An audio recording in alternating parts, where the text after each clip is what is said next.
Hi, I'm Lena, surfer and freediver, and I've been living in Portugal for 10 years, and I'm the latest guest on Portugal, The Simple Life. Welcome back, or welcome to another episode of Portugal, The Simple Life. We're in a pretty cool location today. I'm here with Lena. Thank you for being on the podcast. You're welcome. My pleasure. Tell us where we are, for those that don't know already. We're in Nazaré, right?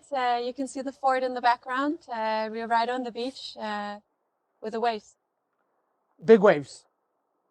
Big waves, exactly. Tomorrow's going to be bigger, you said. Tomorrow is bigger, and then all week is going to be a huge swell. Amazing. Okay, so why don't you start off telling us about you? So my name is Lena. I'm from Germany originally. I turned 30 this year, and I moved to Portugal 10 years ago. So you were young, 20. Exactly. 20 years old? Exactly. I was 20. Okay, and tell us a bit about what you do. So I actually come from a very academic, professional marketing background, and I kind of just stumbled into surfing somewhere along the way, and then that changed my whole life. So pretty much right since I started surfing, I was like, okay, this is going to change my life. And I had to manage both things at the same time until the surfing part took over. Okay, and freediving as well. And freediving came after. Complicated everything. Came after surfing. Came much after surfing. Okay. And out of nowhere, it was this very, very purposeful thing all over again. Wow. Okay. But what is freediving? So as far as I know, it's just diving without air. Exactly. Yeah. That's it. Okay. That's it. It's apnea diving. So you take a big breath on the surface, you hold it in, and then you go.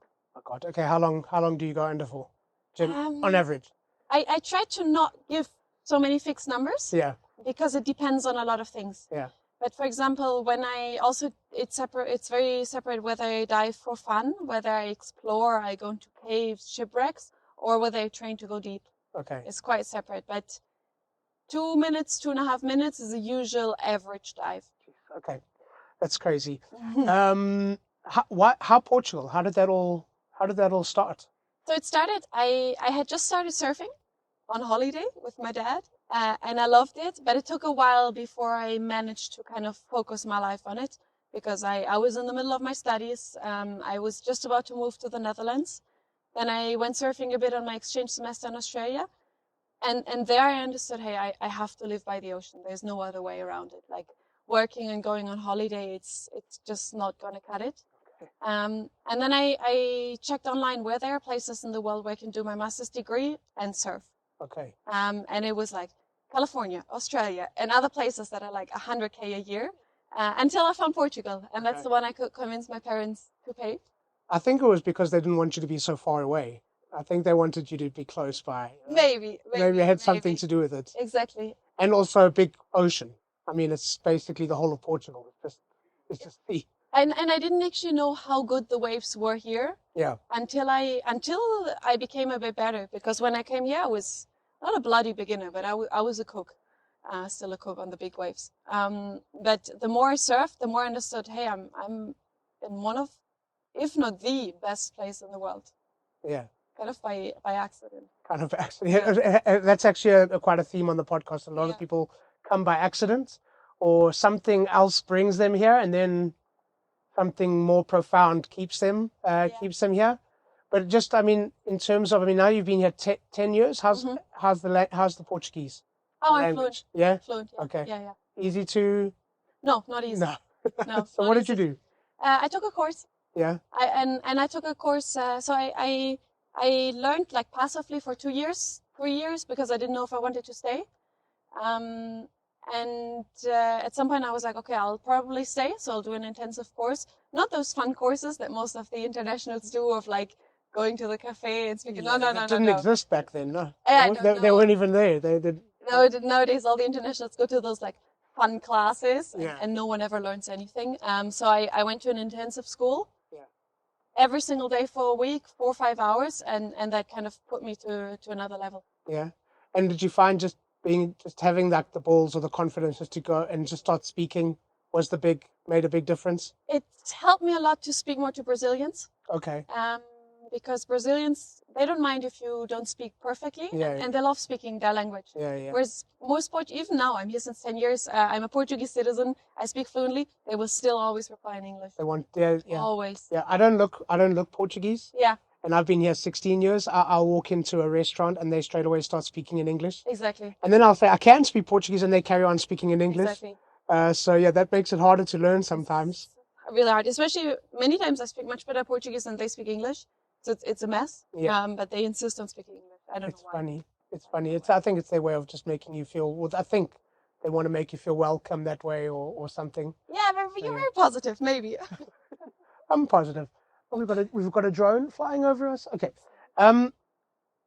You mentioned that for 2-3 years you still weren't sure if you were going to stay, and then you decided, I'm probably going to stay. Yeah. What was it that made you decide to stay? The surfing. I understood there's no other way. Because I came here, I did my master's degree. Then I went away for like 4 or 5 months. And I understood, okay, I want to live in Europe. And in Europe, for the quality of the waves, it's almost the only place. Of course, Spain, Canaries is an option. But yeah, I just said, okay, if I wanna make surfing what my life is about, I have to stay here and fit everything else around it. But you're not in the water all the time. No, not all the time. Not all the time. A lot. But when you're out of the water, I mean, what is it that makes you feel good here? What does it makes you feel like it's home? I'll be very honest. If it wasn't for the waves, I probably wouldn't live here. Really? I'll be straight out. Okay. Not that it's nice because it's Europe and things are kind of safe and all of this, which is a big factor for me to live here and not somewhere out of Europe.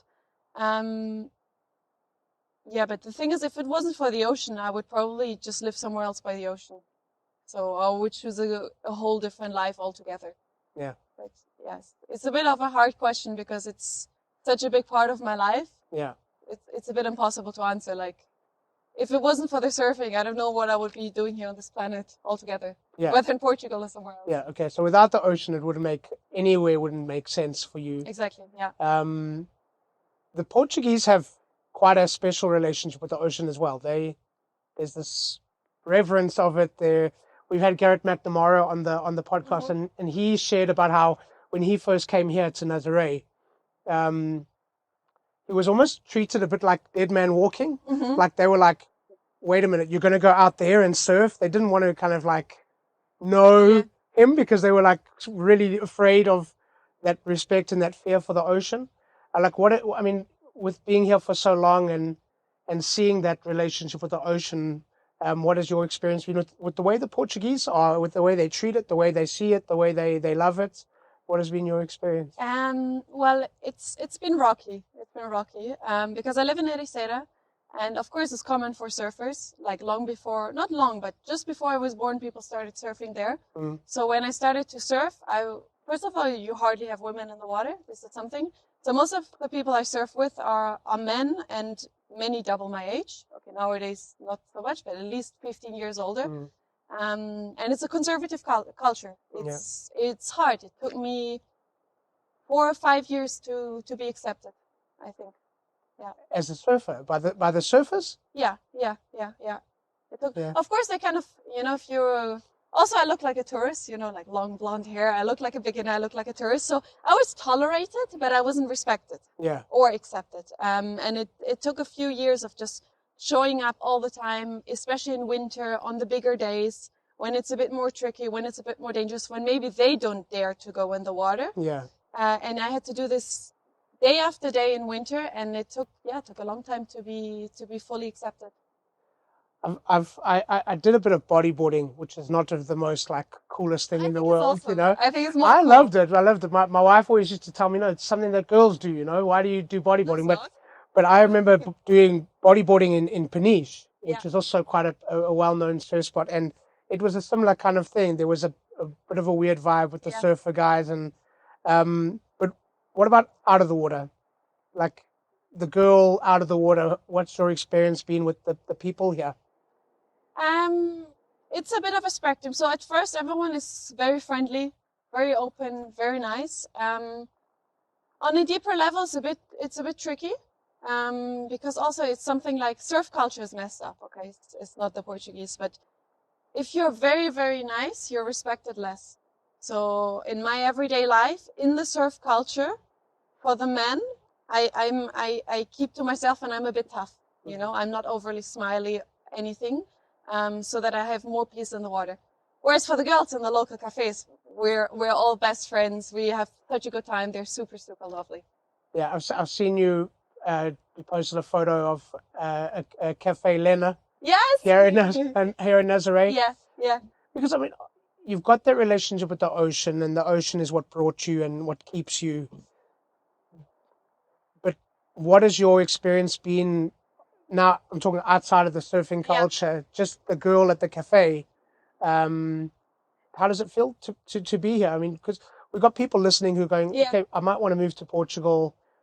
How's it going to feel when we're talking about places that are not Lisbon and Porto or the Algarve? How am I going to be treated? Am I going to feel good? What has your experience been just as a normal person? I think most people are really friendly. It's very nice. One thing you have to be aware of, Portugal is, like I said, a conservative culture. It's not like Spain. It's not like the Canary Islands. It's not at all like Brazil. So people are a bit closed off. It's hard to make friends. Once you make friends, it's a bit more, I come from Germany, it's a bit more my culture. Once you make a friend, you have a friend for life. Yeah. So this is something that goes well with me personally, but a lot of people struggle with. Yeah. And something else that a lot of people struggle with is that if they don't speak the language, it's hard to be integrated. Yes. So you really have to put an effort to speak the language super, super well. Yeah, I mean, I think we've both been here a long time. I think there's a difference between that surface level friendliness, which everybody is, and they speak English very well here. So you've got that. Yeah. But you do have a different connection and a different, almost break the surface and go at a more profound level when you can understand the stories and all of that. And it's interesting that you mentioned that about the German, because the Dutch are also quite similar. Yeah. You know, and you meet a lot of people who, you know, I had it with Dutch people. When you first meet them, they're very kind of guarded and like, who is this guy? But once you kind of break through that, and it's interesting that the Portuguese are quite similar. It's exactly from the more Latin countries, they're the most similar in a way. Yeah. For sure. Have you ever asked anybody why that is? I think it's. I asked, for example, where I live. My neighbors are born and raised exactly in the house. The lady, so she's 70 and she was born in that house. It's very, like the floor is rocks. It's a very traditional house still. And it's actually funny because when we speak, a lot of times they speak to me complaining about the foreigners, and they don't actually count me in. They don't count you as one. Yeah. So they give me all. Then you know you're in. Exactly. They gossip with me about the neighbors. It's very nice, very fun. And I think what she explained to me is that because she was born in when it wasn't a democracy yet. Yeah. So you have a. Yeah. So you had the dictatorship, and you had to be a bit afraid, and there's a high level of mistrust. This is also something many foreigners don't know, but Portuguese actually have a high level of mistrusting each other and foreigners. So it takes a lot of time to gain their trust. But it's interesting because they're probably the most polite in terms of, you know, European. They're probably the most polite people that you'll meet. But then there is that distrust, but they're still polite and welcoming, which is a really interesting dynamic. Yes, exactly. Okay, so you're in Ericeira. Yes. 10 years. Yes. Always in Ericeira? I spent like half a year in Lisbon. Okay. And then I was like. So you've seen it change. I've seen it change. How has it changed? It became a lot more crowded. Okay. A lot. When I came, January, February were the dead month. Everything was closed, completely closed. No restaurant was open almost. You didn't have houses advertised on Instagram, on Facebook. You didn't have Facebook groups of internationals. You didn't have any of that. And then especially during COVID, it kind of exploded. Yeah. And would you say it's lost anything in the 10 years? Has it kept its charm? I know for you it was about the ocean, but there was something that you might have liked about the village. Has anything changed there? So I think for the village, it's actually improved because it's nice that things don't close during the winter. It's more lively. It's actually nice. And also, like Ericeira, of course, becoming more busy, but it's nice tourists, you know. It's individual travelers, young people, older people. It's quite nice. Yeah. For the surfing, it's becoming exponentially more crowded. Yeah. I mean, surfers are selfish. I don't see anything good about that. Yeah. Yeah. Okay. Yeah, because it's not surf like this. No. Not everybody can surf this. Yeah. It's more your mainstream surf, right? Some spots, yes. That's kind of the good thing about Ericeira. The water is quite cold all year, and the ocean is rough. So of course, in summer it's more smaller, it's more mellow. That's when it's the most crowded, and that's when I like the ocean least. So I usually get out during the summer. Yeah. In winter now, especially now late season, it's not so busy because it's quite rough, quite violent, the ocean. You've also explored quite a lot of the country. Yes.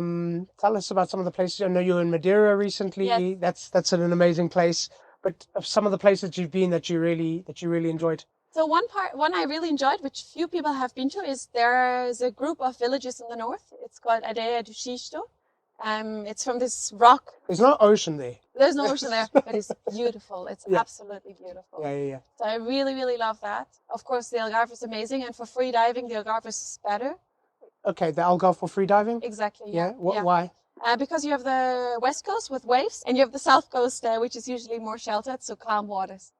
Okay. So you have more often conditions for free diving. Whereas here, in winter, most days you have none.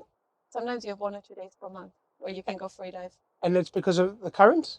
Because of the waves. Yeah. Of course, it's really good for surfing, so it's really bad for free diving.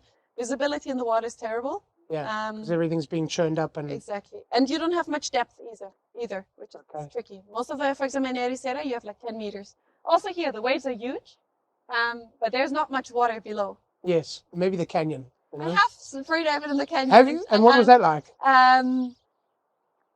It was an experience. Okay. There's a small group of islands out there. Yeah. It's called the Belengas. The Belengas Islands, yeah. So sometimes I go there by boat to free dive. Yeah. And it borders right on the canyon. Okay, so the canyon's near to the island? It ends on the island. Yeah, it passes the island. Okay. Yeah. And you go from 40-meter depth to like 2,000. It's crazy. You can see it on the boat radar. Whoa. Yeah. It's quite cool because you have a lot of large animals that pass by. So once I was freediving, there was a group of like fat dolphins, which is incredible. But yeah, you have to be very careful because even on a day that looks flat here on the coast, in the canyon, you still have like 1 meter or 2 meters of waves. Inside the... Yeah. Okay, that's even hard to even visualize. Yeah, that's insane. Okay, interesting. Let's talk about Nazaré. I mean, what made you decide to do this, to surf these monsters? My approach of surfing is very German. It's very methodical, safety first, step by step. I'm not announcing any big goals at all. So I come from paddling bigger waves. And so far where I'm at my level of jet ski, the biggest wave of my life is still paddling and not with a jet ski, which is different than most people do it. Okay. So what do you mean paddling? Is that normal surfing, paddle surfing? Okay. Paddling, you drop it. Okay. Without a jet ski, without even a jet ski. Okay, gotcha. So without being towed. Just you in the ocean by yourself, go for it. So what was the biggest that you surfed just paddling?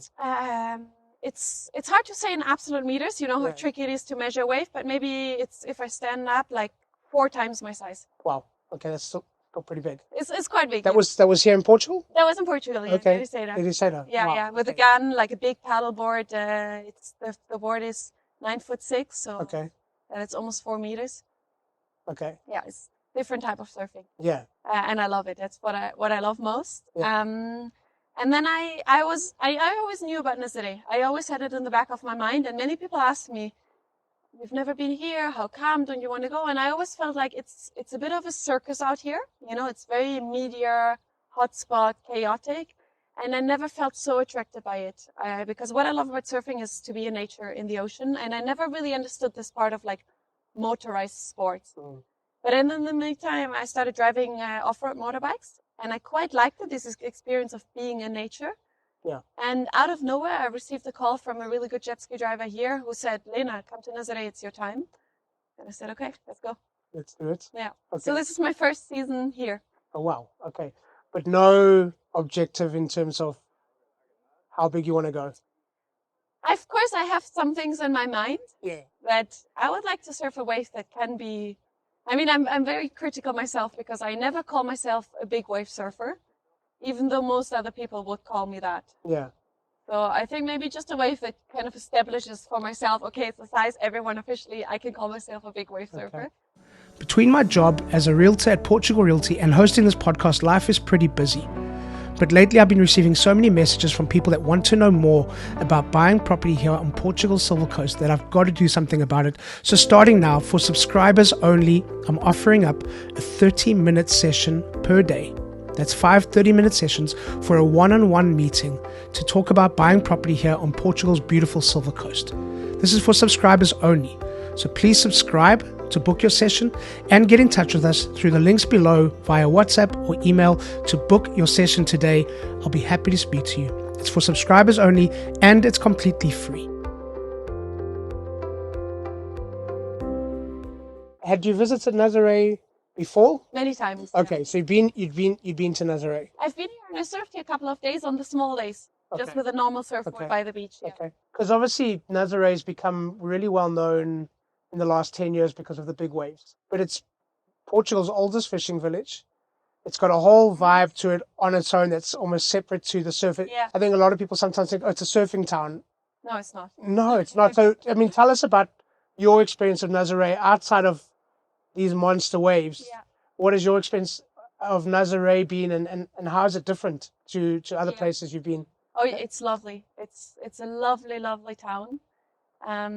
And it's quite interesting. Right where I'm staying in town, there's a tiny little supermarket on the corner, and the lady who works there she's an elderly lady. She's never seen the waves. She has never seen the waves because, of course, the big ones. She works all day. Yeah. She doesn't know when they happen. So when she has a day off, I don't think she has a car. It's not so easy to get to. So yeah, it's a completely different town. It's very rich in history. I think it's very, very interesting. Yeah. And I'm actually filming a documentary about my first season of surfing in Nazaré. And for me, it's super, super important to include all of that history because most videos I see of surfing is like, okay, someone dropping a massive wave, cool, but I'm missing a bit of the connection to the place, the richness. So I really want to include that if I can. Yeah, it's really interesting because when I first came here, nobody knew, besides the Portuguese, like all the Portuguese knew Nazaré, any Portuguese person, but they knew about Nazaré not because of surf, not because of waves. They knew about Nazaré because it's this old fishing village and there's all this history and culture and, you know, they do carnival here like nobody else in the country, you know, these kind of things. And then now anytime you see anything about Nazaré, it's that, you know, it's that lighthouse, it's the surf, which is beautiful. I mean, it's unique. You know, when you talk about it from a surfing thing, it's the only place in the world where you can sit on those rocks and watch the biggest waves in the world. Any other big wave surfing, you've got to go out to the ocean. So that's unique. But there's this whole village on the south side of the rock, which is just it's very nice. Unique people into the farmers market. For sure, these things. Very worth visiting it, spending some time here, even if the surf is not happening. Yeah. For sure. And I think because it's still quite small, so I think you get a lot more of the original Portuguese culture. Like everywhere in the countryside, people are a bit more simple. People are more friendly. People like in Ericeira already, it's getting a bit touristy, a bit everything. But here, like the people are so nice. Everyone is really friendly. Yeah, I mean, we interviewed the mayor of Nazaré a couple of years back on the podcast as well, and he was like, yeah, okay, the surf is important. Let's put Nazaré on the global map. You know, you look at when people search for things in Portugal now, Nazaré is in the top 5 search for locations because of this. It's been on HBO and everything. But he said that as a village, they haven't lost their identity. It's not like they've become a surfing town. It's a town that's still a town. It's got they've got their way, their identity, but they surf as well. Exactly, it's super interesting. And you feel that when you come here. Oh, 100%. 100%. Even I talked to my boyfriend and for example, he loves to have more authentic places. Like I love Ericeira because of the waves and it's a beautiful town, but it's losing a lot of its authenticity because a lot of the reserve is being sold to private lands. It's very commercialized. It's really at risk of losing its charm. So when you come here, it's refreshing. You have so many people appreciative of the culture. Yeah. It's quiet. It's more authentic. It's a wonderful place. I like that you're going to do this documentary about Nazaré and Mhm. about not just about the waves and stuff. And this is the kind of stuff that we try to do on the podcast as well. It's just like for people to see what Yeah. Portugal's really about, you know, and the people and the way of life and all of those things. And I mean, you can appreciate this. We want people to subscribe, you know. So could you just say, hey guys, just subscribe to the channel so we can tell more stories like yours? Go ahead, subscribe everyone, so we can Yeah. tell more stories. Yeah. Yes, for sure. I think it's nice to also give a platform to very different kinds of people. The mayor of Nazaré, German surfer who's stranded in Nazaré. Stranded, Nice. yeah. Yes, yes. Looking at it with your documentary eye, what are some of the things that you want to shine a light on about here? Yeah. I think it's something I personally like is to just tell very simple stories. So of course the main story is going to be my story. Yeah. Of surfing here, but it's not going to be about conquering the massive waves. It's about learning step by step, about starting in the harbor. Very simple, really starting from zero. And then it's going to be the stories of where we pick up the jet ski in the harbor, and next door is a guy fixing his fishing nets by hand. So it's going to be this. It's going to be Donna Lena from the Cafe Lena, who's from Brazil. But anyway, she has a cafe in the harbor of Nazaré. It's just going to be everyday stories of people who live here. Yeah, yeah. There's a Instagram page which I think you'd like. It's called As Pessoas Fazem Lugar. So it's the people make the places, and it's two Portuguese brothers, and they shoot photos of people, just normal people, like at the markets, fishermen, and they tell their stories. It's fascinating. How do you think Portugal has changed you from the person you arrived as and the person you are today? Oh, in many ways, it changed me.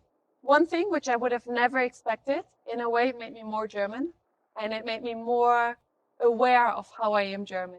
Because, for example, like that's interesting. When I was in Germany, I never fully identified as a German. I would always call myself European, and I am European because I have 2 passports now. But it made me also appreciative. There are many things I don't like about Germany. This is why also I don't live there. It doesn't have the ocean for me. But there are many parts of the German culture I really, really like. And having the distance, it made me appreciate it more. Yeah.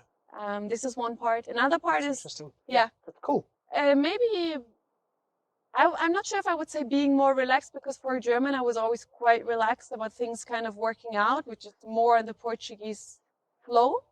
Like, to a foreigner, it may seem chaotic. It may seem like, okay, people are a bit late, they don't reply, but it's not just this. Because in the end, things do work out. You just sometimes have to just give it some time and just give it some trust. Yeah. Let things go, and it's going to work out. Yeah, yeah. It's made you go more. They had that word, the Portuguese word, desenrascar. Yes, you know, probably. That just go with the flow, Yes. Improvise. Exactly. Yeah. I think it's this probably. Yeah, yeah. You've been here 10 years now. You mentioned how your neighbor even considers you Portuguese. Yeah. It's a compliment to you because you've come in as a foreigner, but you've learned the language, you've integrated, you've understood a little bit of the mindset of the Portuguese. Portugal now is on this global map, and I hope people can do the same thing when they come here, you know. But what advice for people that are wanting to come to Portugal? I mean, we can maybe exclude some of the more touristic places, but come to Portugal. You spoke about your boyfriend liking the more authentic kind of places, but wanting to be a part of that, wanting to integrate, wanting to be part of a community. I'm in real estate. It's my day job, and I go to a lot of shows in different parts of the world, the UK, Sweden, and people in today's world want community, you know, like real community where people will have the time to stop and talk to you and know your neighbors. And for people that want that and they can have that here, what advice would you give? I think probably most appropriate if I give advice to surfers, because that's what I know. I would say 3 things. Of course, I said the language. If you can invest in learning the language, for sure. The second one is to take time. Don't rush. Just be present in the place for more time. Don't expect everyone to be your best friend on the first or second day. Take your time. Be there. Show up. And the third one, especially for surfers from Northern Europe, be humble. Don't come flashing, being loud in the lineup, paddling out. Take your time, paddle out, sit in the end of the lineup. Yeah. catch your wave there. You do well, okay. Maybe after a week, maybe after a month, you go a bit higher in the lineup. Maybe someone invites you. This is, I think, the right approach to go really humble. Okay, I like that. What about for people that aren't surfers? Wow, I don't know.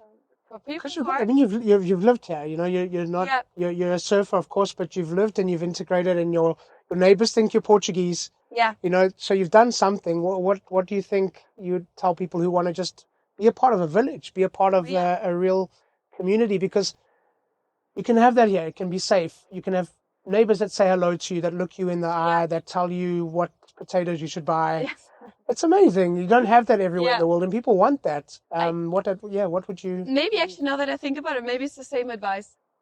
To also Yeah, come with time, be humble, try to maybe also sometimes it requires staying away from other foreigners a little bit more in the beginning because it's very easy to meet the Germans abroad or if you're Italian to meet the Italians abroad. Maybe just don't ignore them, but just take some space from the international community for a while yeah, and yeah, try to integrate with the Portuguese. I think that would be my advice. yeah. Because what has been your experience of their reaction when you do that? I know it's maybe, I must say, I know it's maybe a difficult question because when I did it, I wasn't thinking about it. It Yeah, wasn't like something that I was intentional. I was intentional about learning the language. I didn't do what you did with the yeah, language. I couldn't think about sitting in a classroom every night. I tried for about 2 weeks where there was a lesson. So, you know, the Baytown, hmm, São Martinho de Porto, yeah, 10, yeah, 10, yeah. So I was living there and I went to lessons every Tuesday, Wednesday, and Thursday for 2 hours after work. mm, And I lasted about 2 weeks. And I was yeah, like, I can't sit in the classroom so my thing was, I'm just going to be stubborn. And if I make mistakes, I don't care. hmm, Nobody ever laughed at me. Nobody ever yeah, ridiculed me, which was amazing. But I was just like, I don't even care if I sound like a 6-year-old. I want to. yeah. So that was the only thing I was intentional about. But you must have done something that people responded to your way of trying to integrate, of coming in with an open mind, maybe. Yeah, I think one thing is also I got a job in Portugal. So I worked for the university. It's not a well-paid job necessarily, but this is something also people really respect. So I could relate to them.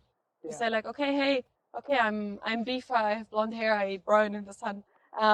But I'm on a Portuguese salary and I yeah, get you yeah, guys. yeah, So I think it's also in a way of relating to the very harsh reality that most Portuguese have on a day-to-day life, yeah, being able to actually relate to that by experiencing that, even though of course I'm privileged because I know I have sponsorships from Germany mainly, from Northern Europe, but being able to live that experience, I think that connects you to people. yeah. And understanding the day to day of the average Portuguese Yeah, person, I think I'm fortunate. I married a Portuguese, yeah, and so you see you see Portugal through their lens, yeah, which is hugely important. But yeah, I think that's interesting that because I think sometimes maybe from the Portuguese perspective is you have all these people coming here earning dollars, earning pounds, yeah, it's completely and not different. understanding their Exactly, Portugal. exactly. And also something that just helped me, if you get the chance to help someone, Yeah, help them. And likewise, if you really need help, don't be afraid to ask. For example, like I said, my elderly neighbors, they don't have a car and they had to go to the hospital. So of course I take them. And I say, why did, I saw that they called a taxi and I said, why don't you just go ask me right away? And kind of through those more extreme experiences. And then while one of the partners was in the hospital, the other one is home and they didn't have the energy to take care of the dog. So I said, okay, I'll take care of your dog for a week, and just through those things, like the relationship really grows. yeah. And now it doesn't make sense, but now every time for Mother's Day, she actually bakes me a cake. Oh, that's sweet. So What kind of cake? it's like a Portuguese. It's called sonhos. It's the Yes, little yes, things. yes, yes, yes, Yeah, yes. I don't actually like sweets, and it's been 5 years, and I haven't had the heart to Oh, actually tell them. you can't. I You can't. can't. Give it to your friends. Give it to your This is friends. what I do. Exactly. They are looking for, oh yeah, nice. It's that time of the year again. So this is something that also just helped me, because if Yeah. you, it takes some time to grow trust. But for example, also with the handyman, I don't know, you ask them for help, you help them, and the more you give, the more you get. Yeah. Or for example, the skipper that takes me to Belengash, he's one of the very few people who has a license to go to the Faroe as well, which is the second island group. And I found him on the internet. We started talking. We went once, we went twice. And it took maybe like 4 times, 5 times to go on a diving trip together. And now I consider him a friend. Yeah. And we say like Merry Christmas to each other, even when I'm not there. And it takes a while to establish those relationships, but they're super, super valuable.